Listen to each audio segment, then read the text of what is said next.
What is going on, everyone? I hope you're doing good. What's up, Stuart, in the chat? First in the chat. What is up, Stuart? Good to see you on here. Thanks for jumping on. I'll get these chats right one day. Look at this. There's like a little chat here. Let me hit this live button on Instagram real quick. So it's been a while since I just jumped on just solo, just kind of riffing about Amazon and brand deals and doing Q&A sessions, which I used to do quite a bit. So if you're joining me live, feel free to drop any questions that you may have about the Amazon Influencer Program or about working with brands. There's been a lot of stuff going on over the last several years. I celebrated 5 years in the program this past week. If you didn't get a chance to watch that live show, you can watch that live show as well. More fish, more often. Avery, Avery over on Instagram is bringing up some old podcasts right here. This is kind of got my teeth cut in the podcasting space. Let me bring that comment up big on the screen for all the people. Let me see if I can bring this over on Instagram as well. Here we go.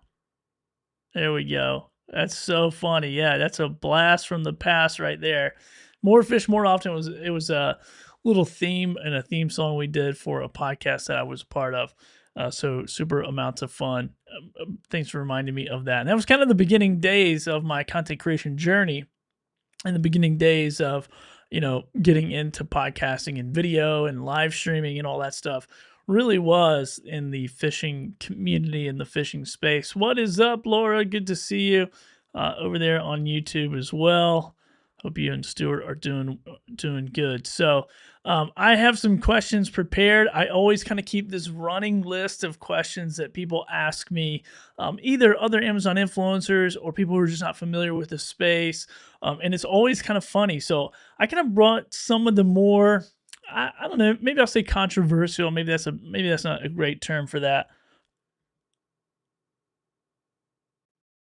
Okay, there we go. You thought I froze. I was actually putting some noise reduction on because I'm in a kind of a little echoey room. So anyway, that might sound a little bit better. Maybe gives me a lisp. I'm not sure. But anyway, so I have some questions here that I'll just kind of talk about and kind of riff on. It's just been a while since I've done a solo stream, and I just love live streaming. It's one of my favorite things to do, and so I'm gonna see if this worked on Facebook real quick. I don't think it worked. For some reason, these live streams are not going to Facebook. I don't know. Anyway, okay, so the first question I get quite a bit, this one always cracks me up. I had someone ask me this just the other day. They said, is the Amazon Influencer Program actually a business, or is it just a side hustle? Now, I might ruffle some feathers with this because I want to say it is a business. I don't want to discount the work that people are doing and the energy they're putting into it and the results that they are getting. Okay. So I guess the simple one word answer is yes, it's a business. Is it a business that I would build? Is it a business? Here's the question I always ask. And here's the question I always tell people how I'd answer this is not a business that I would quit my job to start. Okay, so if I had a job and I had a good salary and I wasn't just miserable every day that I went to work, I would not quit my job to do the Amazon Influencer Program as a business. And I'm not going to get on it too hard, but the reason why I would not do that is because you are not in full control of that. And not that we're in full control of any business we run, because we always rely on other people to buy our product, our service, believe in us, whatever, invest in us, whatever that looks like. But with this particular program, that's what it is. It is a program that allows you as a content creator to take your skill set and leverage your skill set and put content into this content machine that will spit out money to you. It's not something that you're like, oh, this is mine and it's never going to go away and I can kind of, work on it and I can scale it, you're not that much in control. You're pretty much just uploading, and I don't care what anyone says. There's things you can do to give yourself better odds. There's things you can do to like kind of limit the risk of being vulnerable in this program. But but at the end of the day, you're uploading content to someone else's platform, and you're hoping someone will click on it and buy it and do all that stuff. So I won't get into my maybe money hope spill, but it is definitely a maybe money business. But it is, I would say, it's a great side hustle. I would say it's a great side hustle for somebody who either already works, has a little extra spare time, wants to make some extra revenue. It's not in the program in itself, in its entirety. I would not consider it a good business to do by itself. It is a good leverage point, right? Like I don't think YouTube by itself is just a good business to do. I think there's a lot of moving pieces as a content creator. I think there's a lot of opportunities as a content creator. And so if you're talking about platform reliance on any platform, I think you're just putting yourself at a big risk. So would I call Amazon Influencer Program a business? No. I would say it's a part of a business. It's a leverage point of a business, but I would not call it in itself a business. Now, some people will disagree with me, and that's just what it is. But the fact is, if you rely on the Amazon Influencer Program as your business, then you're not in control. They can shut that business down at any point. Now, if you leverage it to create business, like I have in the past 4 years, then that's a whole different ball game. So anyway, that's probably a little bit more of a controversial question, but I get that question all the time, especially from people who are not familiar with the business. Like, oh, is that actually a business? Like, is that actually a thing? So that's kind of funny. Let's see what else we got going on over here. What's the next question? Are product commissions the least valuable part of being an Amazon influencer? This kind of goes in the first question, but as an Amazon influencer, that's the most valuable thing, right? So if I'm just relying on the platform, if it's my main focus is making money through the program, through the Amazon influencer program, and that's my whole focus. I'm going to get products that sell. I'm going to make videos of them, and I'm going to upload them, and I'm going to hope they get on the carousel and hope people watch them and hope I get paid. Then that is the most valuable part of the business is those commissions. If that's offsite, if that's on site, if that's, whatever, creator connections, like though that is the business. Okay. That's the main part of the influencer program. I would say with the creator mentality in place, and the entrepreneurial mentality in place as a content creator, I would say that is a valuable part, but it's not the most important. They're all valuable. I mean, Amazon, even though I give it so much crap and give all the commissions and all that stuff and the maybe money stuff crap, it's a real chunk of change. It's a real chunk of money every year. And if I lost that stream of revenue, I would be very upset about it. Even when it changes and it goes down and up and all around, and we ride the roller coaster of the Amazon commissions, yeah, it ruffles my feathers. Like it ticks me off and all that fun stuff. But at the end of the day, I have other streams of revenue. I have other skill sets that I'm monetizing, and I'm not just hyper focused on this one piece of the business. It's a big piece of business, but it's not the whole business. All right. Anyway, what is next here? And feel free to say hello in the chat. Would love to chat with you, see where you're watching from. Normally, this pushes out to multiple platforms. It looks like it maybe went to a couple different ones here, and one I don't go live on often. The next question I get a lot is, should new influencers stop worrying about finding winning products? Now, this is a loaded question, and I'm going to probably get some heated feedback if I don't tread lightly, because God knows in this program, like, product research is the king of kings right now for whatever reason. And it's really, I mean, it really does make sense. It's like you want to make videos of products that are selling if this is your reliance. If the program in its basic form is the part that you rely on, then I totally would. Now, when we say new influencer, I want to just go brand new, brand new. And this means you never really created content before. You just got in the program, probably by the skin of your teeth. You just got your 3 videos approved. Now what? Now I would not waste my time researching a ton of product because that's not really going to help you. I would take my time if I was brand new in the program. I just got approved, just got my 3 videos up, got those approved, and now I'm off to the races and I can just start uploading content.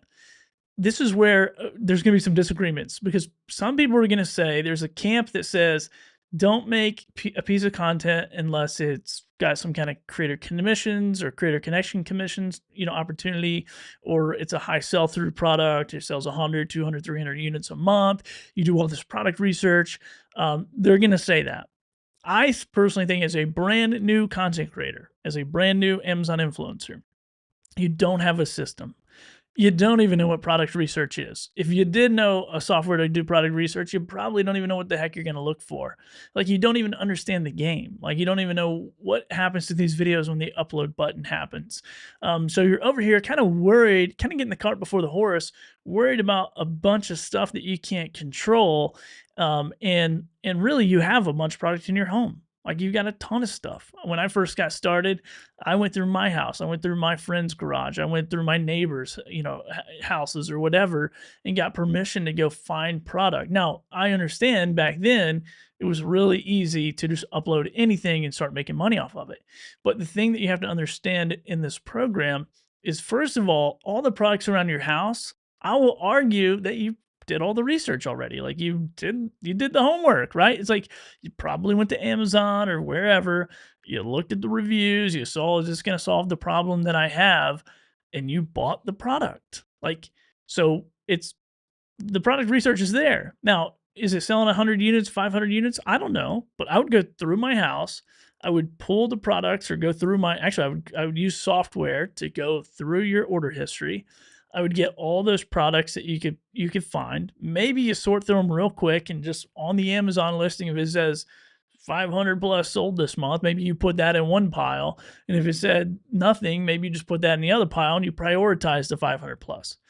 But if you get down in the weeds and you want to go, I'm going to buy 5 softwares and I'm going to go through and I'm going to figure out how many months this has been selling and how many things and blah, blah, blah, blah, blah, blah, blah, blah. You're not ever going to create content. If you don't create content, that's what makes money. Like, it doesn't matter how much research you do if you get into analysis paralysis. So if I'm a brand new content creator and I'm just getting into the Amazon Influencer Program, I'm figuring out a system to create quality content quickly. This is the name of this game. I don't care if you're doing free product. I don't care if you're buying product. I don't care if you're charging brands $1 million for a video. Quality content quickly is the name of the game. It doesn't matter. I will argue this until I'm blue in the face because it's worked, and it's worked for me for 5 years. And that's the steady eddy of this business, is quality content quickly. And so I would focus on a system. Where am I going to shoot this product? Okay. If you're dragging your phone around on a tripod, trying to get in front of a bay window in your house and your kids are screaming, your dog's barking, you're not going to have success in this program. You're not going to be able to upload content, which is how you make money. So what I would figure out is, where am I going to shoot? When am I going to shoot? And how am I going to shoot this stuff? And what skills do I need to know, especially if you're new, to be able to create quality content the fastest that I possibly can? And because what's going to happen is, you're going to do all this product research. You're going to get this just banger of a product that you're so pumped about, and you're like, this is going to be awesome. But then you're going to create a crappy piece of content that's not going to get on a carousel, that doesn't answer any customer questions. It's not going to convert, and it's not going to make you any money. And then also, if you do want to work with brands down the road, like, the number one question is like, how do I get on creator connections and get free product? Well, it doesn't matter if you make crappy content. You're not going to get on any radar of any brands if you can't pick up a product and talk about it and educate the customer about it. So I wouldn't even worry about it. I would go through your house and bang out 100 to 500 videos before I'd ever worry about reaching out to a company or doing anything else or researching a product or any of that stuff. It's if you don't have the system of content creation, that's what makes money is quality content about products. So let's see. We got Flies Cast or Fies Cast. I'm sorry, I can't pronounce. Good to see you still doing it. I took a break when releasing books and doing poetry. Yeah, super cool. Yeah, thanks for dropping in. Still out here in these streets 5 years later, knocking it out. So, anyway, back to the question. If you're a brand new influencer, brand new content creator, should you be trying to find these winning products? Should you be trying to find these unicorns? I don't think so. I think you should get focused, get your system, get your setup, figure out how to create content. Because here's the thing that no one tells you, because no one knows, because they haven't worked with brands as much as I have and kept up with this stuff as much as I have. I'm not going to say no one knows, but the fact is, if I make a video about this keyboard and I do a really good job about this, and then the brands that are in competition with this keyboard are going to do research on what is that brand doing. And then they're going to see my big dumb face up there and they're going to reach out to me and ask me to do the video about their product. So if you're just doing these little 30-second, like, this keyboard's good, this keyboard's great, this keyboard's awesome, that's not going to help anybody and it's not going to convert. And it's so funny now because I see everybody in the space, all these Amazon influencer gurus who've been in the program for 2 years, go like, quality content, longer videos. It's not just longer videos to get on the carousel. It's quality content. It's like, am I talking to a friend about buying this microphone? I'm not just going to be like, yeah, this microphone's good and great and awesome and great and buy it. You know, buy it. You should buy it. Like, no, you're gonna be like, dude, I've had this microphone forever. I record in a noisy studio that's all concrete walls, and this is a dynamic microphone that only if I talk into the front of it is it gonna pick up the audio. If I talk to the side, if I talk to the back, whatever. It's like Michael Jackson recorded recorded Thriller on a version of this microphone. I mean, I don't know. There's all kinds of stuff to talk about. It's like, but for some reason, people get in the program and think, well, I'm just gonna, bang out these 30-second senseless videos that don't bring any value. But I don't want to bring any value, but I want all the value. It doesn't make any sense to me. It's like, it doesn't make any sense. Like, you want to get, but you don't want to give. So figure out as a content creator, how do you give? Figure out as an Amazon influencer, how do you give? What's the information? What's going to close the deal? What are the questions that these people have that you can answer the questions to? So anyway, I'll get off my soapbox. But once again, this whole live stream is just so I can get on here and riff and have a little fun and answer all these questions. So if you're brand new, don't worry about the winning products. Just worry about product videos. Worry about your workflow, and then all the rest is going to come down the pipeline for you. Once again, you can separate those out if you do quick research and just go, oh yeah, banger, banger, banger, put it in this pile. I'm going to prioritize it. Totally get it. It's fine. Let's see. Is chasing on-site commissions keeping creators broke? I don't think so. I mean, I think there's so many creator connection commissions now. I mean, just pure on-site without creator connections, yeah, that's a bad play. But as long as you have a creator connections strategy where you are going through these products and really making sure they have campaigns, I think it's good. Now, if that's not happening, then I definitely think you should be doing brand deals. I definitely think you should be charging, especially if you're creating, good quality content that's worthy of getting paid, then you should be getting paid. I've been getting paid for years to do content.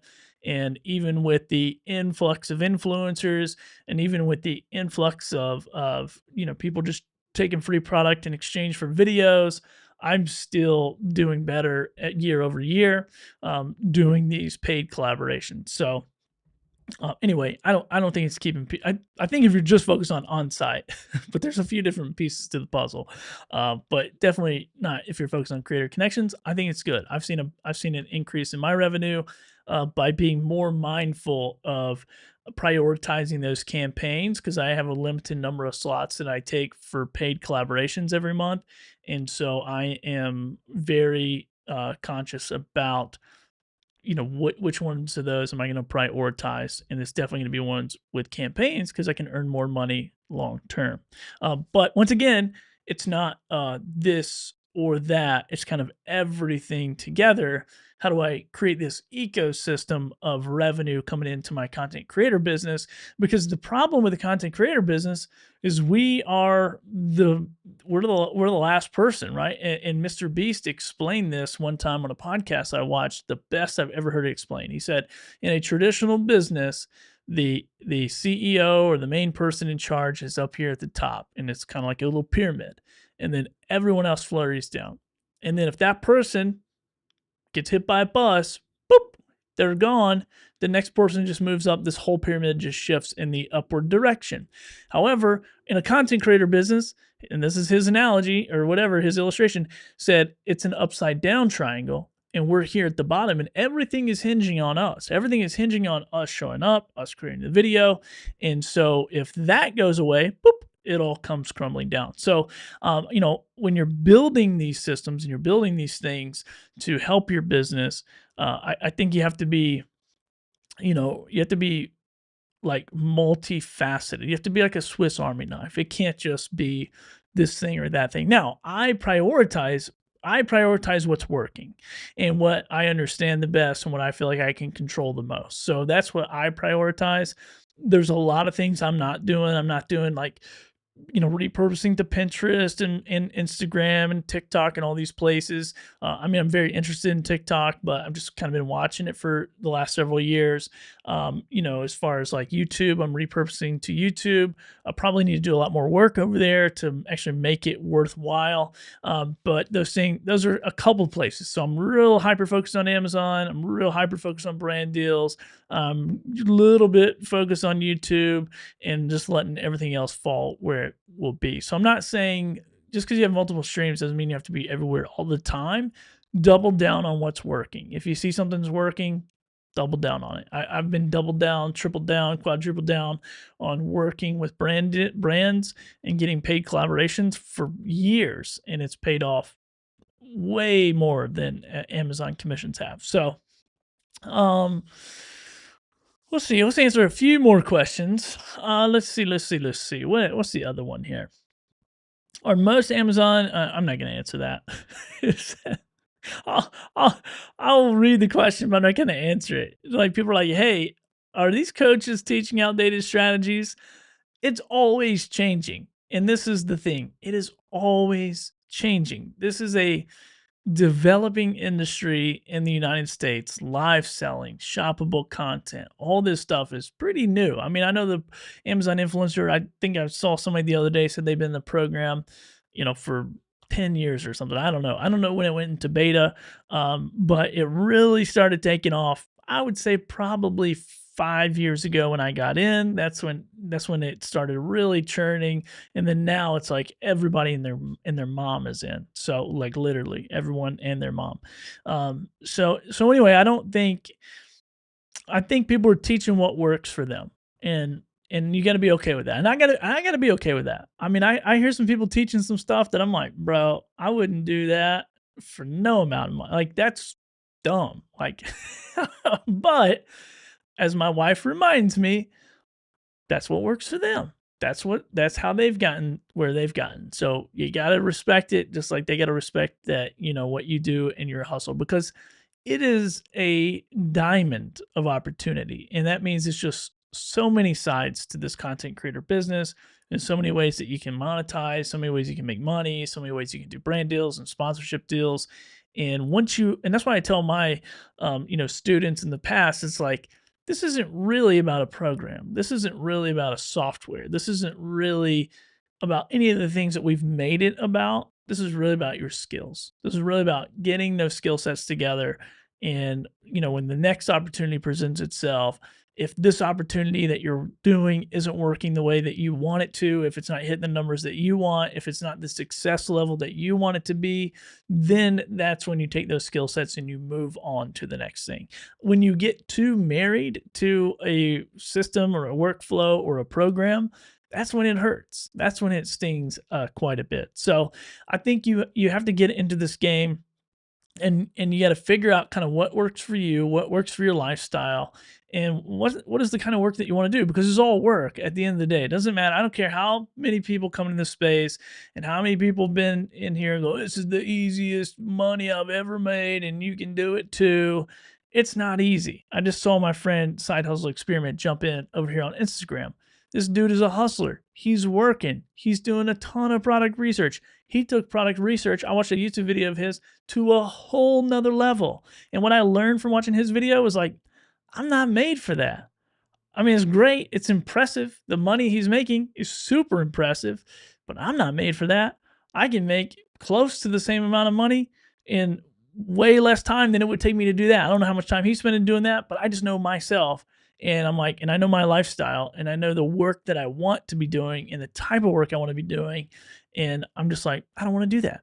Now, I'm not going to say there might be, there are pieces of that puzzle that he shares. There's pieces of his story that he shares that I do adopt. And I go, you know what? I'm not going to do the full spread of this real deep dive into product research, but there's a few things that I can do to increase my revenue and make my life a lot easier and to make, decision making a lot easier. So anyway, I think you got to know yourself, try a few things, and you'll kind of find your groove. You'll find what works for you. I know a lot of people have come into my program and come into my coaching, my asynchronous coaching program, and they'll go, man, this is awesome. And they take it and they run with it and they make all kinds of money and they crush it. I know I have several students that do that and they crush it, and they are what fits the working with brand deals mold. They're what brands want. Their looks, the way they present, all that stuff. I mean, there's a lot of things brands are looking for, and these people kind of find their groove just like I did with that system. There's other people that go, I don't want to do that. I don't want to work with brands. I don't want to negotiate deals. I don't want to do, all this stuff, because once again, it's work. It's just a different type of work.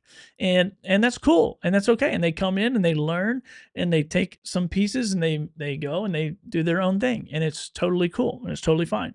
And so I think we have to, I'm talking to myself too. Like, I got to just chill and be like, you know what? Let people run their own journey. Let them do their thing. So people are they teaching outdated strategies? Sure. I'm sure I'm talking about stuff that's like, well, that's maybe a little bit dated, but it's what worked for me. And if I'm telling you that, I'm still convinced. So anyway, let's see what else we got going on here. This is an interesting question.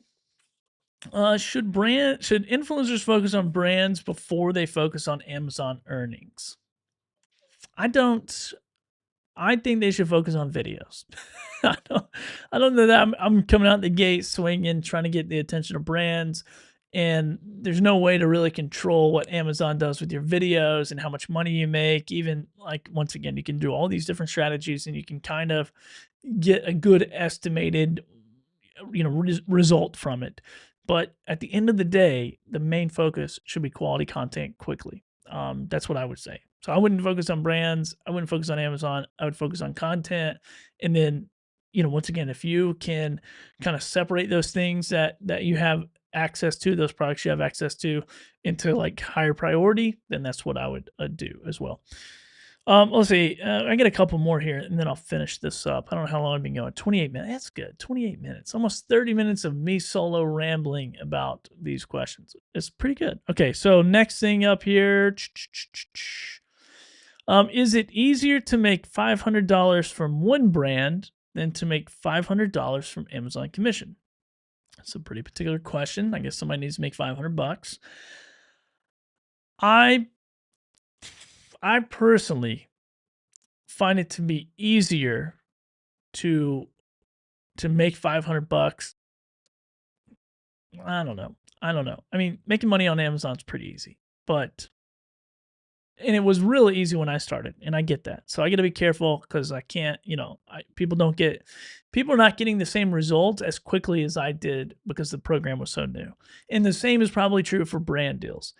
However, I will say that, there's a study out there, data coach Claire, I quote her often on this, is she surveyed, I think, like 200 Amazon influencers. And of those 200 Amazon influencers, kind of that that secret, I mean, not secret number, but kind of the sweet spot, if you will, is like $2 in earnings per video per month. So if you made 100 videos, essentially, if you're making $200 a month off of those videos, you're doing pretty good. I just closed a deal this week for 24 videos, and I do a low ticket, high frequency model. So before other content creators freak out and pull out their pitchforks, like, just know I do a low ticket, high frequency model. I did 24 videos at $28 each. And so those are videos that I can knock out in a day. Like, not even and when I say a day, I'm talking about a work day for me, which is somewhere, I try to keep it well, not even on purpose. I would work 12 hours a day if I could, but we have a lot going on. So, I work somewhere between 5 to 7 hours a day. So if I can knock out, and those videos are clothing, so I'll probably spend a little bit more time just steaming them, because that, I think they're just going to do better on the carousel that way. But I can knock those out in 2-3 hours, probably, maybe less, if I really don't let ADHD take over, and I can knock it out. So anyway, in my personal opinion, even in the podcasting space, I was always like, let me just go work with some brand sponsor. I can make more money quicker than I can from an algorithm. But that's just me personally. And I like sales, and I like following up, and I like bringing value and thinking outside the box, and not just reading the internet and going, oh, well, I guess I'm not qualified to make money. Because one of the biggest things about working with brands is everyone's going to say, yeah, you need a huge following. It's just not true. I've made a lot of money in the content space with no following. I mean, look around. Nobody's watching this show. I got 2 people watching right now. I'm not banging anything out. It's like, I do not have a big audience, but I've always been able to figure out the conversation that finds the value for a sponsor or a brand, and being able to provide that value. So anyway, that's just me. Let's see. Oh boy, this is kind of an interesting question. I don't know that I'm really gonna answer it. Yo, what's up, Lefty? Lucky Lefty. What is up? Good to see you. I'm watching you, Billy. Billy with the IE. I don't know who that is. Yeah, there we go. For the correction. Okay, awesome. Well, thanks for watching. I appreciate it. And so let's see. Okay, here's my last one, and because there's some other ones on here. Is consistency more important than content quality? I would say that quality content is more important than consistency. I mean, I think they're both. I mean, I always say create quality content consistently, so or whatever. So, I think if I had to like really focus on something, I'd be quality content. And here's what I don't want you to hear. I don't want you to hear, oh, quality content means fancy camera, fancy lights, fancy mic. That's not what I'm talking about. Quality content is content that brings value to the person that you're talking to. So if you're bringing value to someone, even if it's not the best camera, lights, whatever, now those things are going to make it more bearable, right? So if somebody clicks on your video talking about this water bottle, and you're like shaky jakey, and Mike is 12 feet away from you, and you're in the dark, and you're trying to hold up the water bottle, they're probably not going to watch you for very long. Versus me, they might click on my video, and I'm sitting here going, hey, here's a close up of the water bottle. Here's what it looks like. Here's what's in it, blah, blah, blah.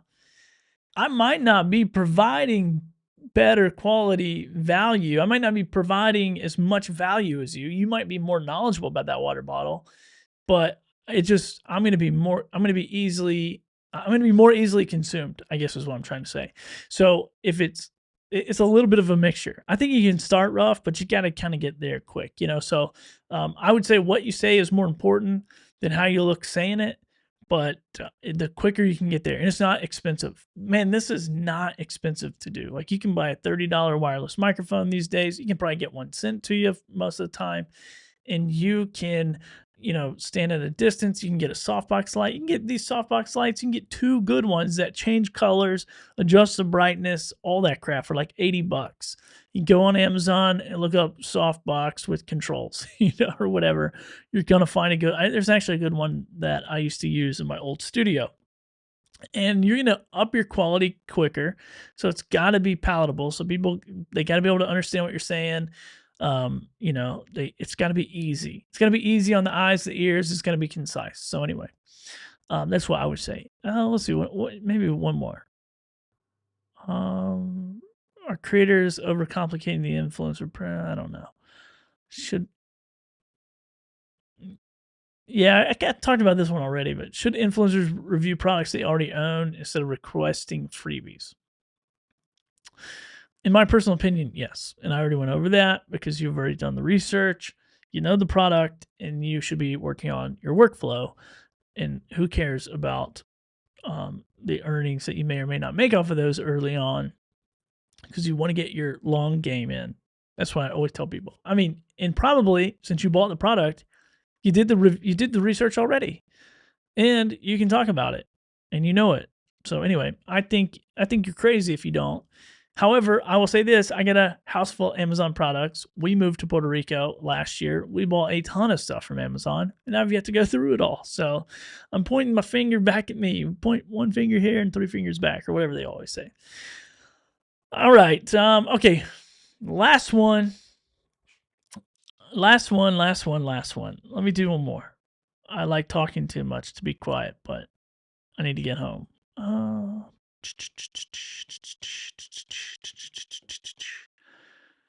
Let's see.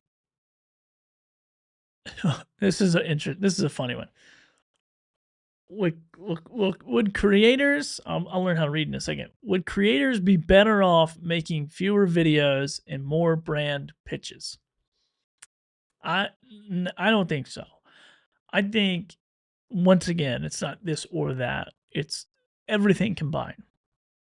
And so I believe you should make more videos that are better quality, because brands are looking for better quality videos. They're looking for people who can show up on camera and talk about their product and talk about, whatever's in their hand, and help people make a buying decision. And that's our whole job as Amazon influencers or whatever, is to help people make a decision.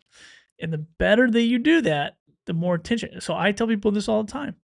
I will put out a video about almost anything, because that video is my next sale. That video is my best sales guy. I don't need to be in endless emails, threads all day negotiating brand deals. I put out the portfolio, I put out the content, I put out the quality. And if they like it, they buy it. People want to see, I hear this crap go. Okay, I'm gonna touch on a couple things real quick. I hear this media kit conversation happening in the Amazon influencer space. And everyone's like, oh, what about a media kit? I need a media kit. And I heard somebody say the other day that these brands are all asking for media kits and they're demanding media kits and all this. And it's just not true. I have yet to send a media kit. I've had maybe one person ask me in 5 years for a media kit. I send them my portfolio and I go, what questions do you have? And they say, oh, we're looking for creators who do X amount of revenue in X amount of days. Now, I can't send them that information because that is on my dashboard, and Amazon doesn't allow us to do that. So I just simply say, I do that or I don't do that. Nobody cares, okay? And the minute that you think they care and they're trying to get this media kit and they're doing all this stuff, you're overcomplicating it. Just show up, create quality content quickly, do what you say you're going to do, and you're going to have plenty of business. I answer 20, 30 emails a day from brands saying, hey, I heard about you from this person or that person. It's a big industry, but it's pretty tight knit. It's just like Amazon influencers. We all know each other. We're all talking to each other in the back channels. We're all helping each other out. We're all trying to, figure this thing out. So are brands. So are sellers. They have their own channels. They have their own referral system. They have their own ecosystem. And so the better quality content that you produce, the quicker you do it, the easier you are to work with, the more deals you're going to get. It's simple as that. And I've done over 4,500 paid collaborations. I think that's a pretty easy number. I've done over 4,700 something videos. I would just say 4,500 of those are probably paid collaborations. And so, I think that's the overcomplicated part of it. It's like people think you got to have all this conversation. It's so, high level and corporate-y, and it's not. It's just like, I'm a person doing business with another person. I make videos. Do you need a video? Oh, yeah. Cool. Well, here's the price. You want it? No? All right. Maybe next time. Let me know when you get a budget. Or I don't want the product. No use for the product. I can't resell the product. I don't even know how to make a video of that product. I don't have a tractor to put that product on. It's like, just say no and walk away. It's not that hard. There's thousands of opportunities in this business, but you have to stand out from the crowd. And if you get on Amazon and you walk through these videos and you see that 80% of them are crap, bad lighting, bad audio, it does not take much to level up your content game to get the attention of brands and sellers. It's not that complicated. So go do the hard thing, go do the work, get in a community of people that can help you out. Don't worry, I don't have a pitch of like, come join my mastermind group, come join my asynchronous coaching group. I've closed all that down for now because we have a lot of life stuff going on.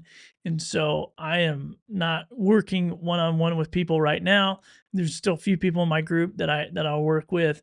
But I just want to put this out there to tell you that it is possible to make a good living in this business. It is possible to create the lifestyle that you want with this business. And I've done that. I've done that for, 5 years. I would say 4 years is the big chunk that I really have seen the most amount of revenue. The first year was just me signing up and not doing anything. So anyway, you can't, unless you want to put out value, don't expect to get value. That's what I want you to take from this. If you don't want to put the work out, if you don't want to put the value out, then there's no way you can just put your hand like this and go, I don't understand why I'm not getting any value back. Put out what you want to get. You want more money, then put out some value. Answer those questions.